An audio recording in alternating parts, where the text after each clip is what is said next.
On September 10th, the morning of my 7th birthday, I came downstairs to the kitchen where my mother was washing the dishes and my father was reading the paper or something. And I sort of presented myself to them in the doorway, and they said, "Hey, happy birthday." And I said, "I'm 7. And my father smiled and said, "Well, you know what that means, don't you?" And I said, "Yeah, that I'm going to have a party and a cake and get a lot of presents?" And my dad said, "Well, yes. But more importantly, being 7 means that you've reached the age of reason, and you're now capable of committing any and all sins against God and man."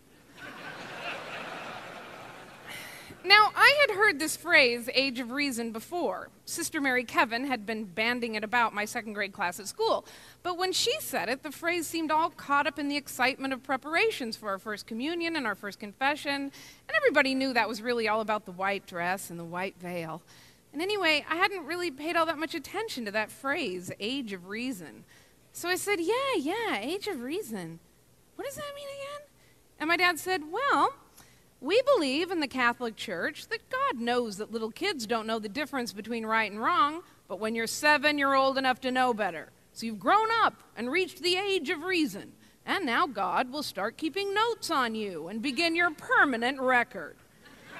And I said, "Oh, wait a minute. You mean all that time up till today, all that time I was so good, God didn't notice it?" And my mom said, "Well, I noticed it." And I thought, how could I not have known this before? How could it not have sunk in when they'd been telling me all that being good and no real credit for it? And worst of all, how could I not have realized this very important information until the very day that it was basically useless to me? So I said, "Well, Mom and Dad, what about Santa Claus? I mean, Santa Claus knows if you're naughty or nice, right?" And my dad said, "Yeah, but honey, I think that's technically just between Thanksgiving and Christmas." And my mother said, "Oh, Bob, stop it. Let's just tell her. I mean, she's 7. Julie, there is no Santa Claus." Now, this was actually not that upsetting to me. My parents had this whole elaborate story about Santa Claus, how they had talked to Santa Claus himself and agreed that instead of Santa delivering our presents over the night of Christmas Eve, like he did for every other family who got to open their surprises first thing Christmas morning, our family would give Santa more time. Santa would come to our house while we were at 9 o'clock high mass on Christmas morning, but only if all of us kids did not make a fuss, which made me very suspicious. It was pretty obvious that it was really our parents giving us the presents. I mean, my dad had a very distinctive wrapping style, and my mother's handwriting was so close to Santa's.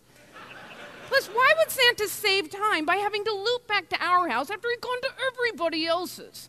There was only one obvious conclusion to reach from this mountain of evidence. Our family was too strange and weird for even Santa Claus to come visit, and my poor parents were trying to protect us from the embarrassment, this humiliation of rejection by Santa, who was jolly. But let's face it, he was also very judgmental. So to find out that there was no Santa Claus at all was actually sort of a relief.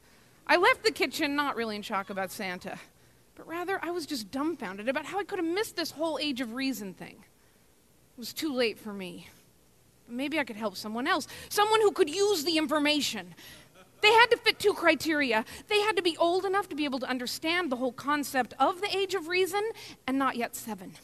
The answer was clear. My brother Bill, he was 6.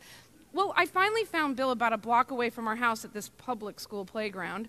It was a Saturday, and he was all by himself just kicking a ball against the side of a wall. I ran up to him and said, "Bill, I just realized that the age of reason starts when you turn 7, and then you're capable of committing any and all sins against God and man." And Bill said, "So?" And I said, "So? You're 6. You have a whole year to do anything you want to, and God won't notice it." And he said, "So?" And I said, "So? So everything!" And I turned to run. I was so angry with him. But when I got to the top of the steps, I turned around dramatically and said, "Oh, by the way, Bill, there is no Santa Claus." Now, I didn't know it at the time, but I really wasn't turning 7 on September 10th. For my 13th birthday, I planned a slumber party with all of my girlfriends. But a couple of weeks beforehand, my mother took me aside and said, "I need to speak to you privately.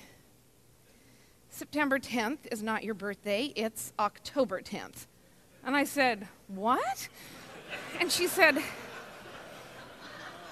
Listen, the cutoff date to start kindergarten was September 15th. So I told him that your birthday was September 10th, and then I wasn't sure that you weren't just gonna go blab it all over the place, so I started to tell you your birthday was September 10th. But Julie, you were so ready to start school, honey, you were so ready. I thought about it. When I was 4, I was already the oldest of 4 children, and my mother even had another child to come. So what I think she understandably really meant was that she was so ready, she was so ready. Then she said, don't worry, Julie, every year on October 10th, when it was your birthday, but you didn't realize it, I made sure that you ate a piece of cake that day. Which was comforting but troubling. My mother had been celebrating my birthday with me without me. What was so upsetting about this new piece of information was not that I was going to have to change the date of my slumber party with all of my girlfriends. What was most upsetting was that this meant I was not a Virgo. I had a huge Virgo poster in my bedroom, and I read my horoscope every single day, and it was so totally me. And this meant that I was a Libra?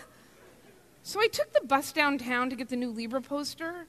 The Virgo poster is a picture of a beautiful woman with long hair sort of lounging by some water, but the Libra poster is just a huge scale.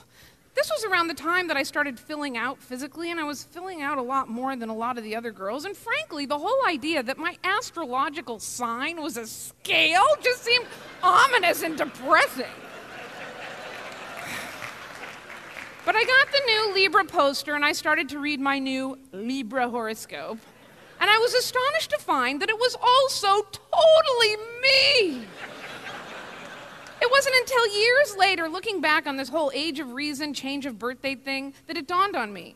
I wasn't turning 7 when I thought I turned 7. I had a whole other month to do anything I wanted to before God started keeping tabs on me.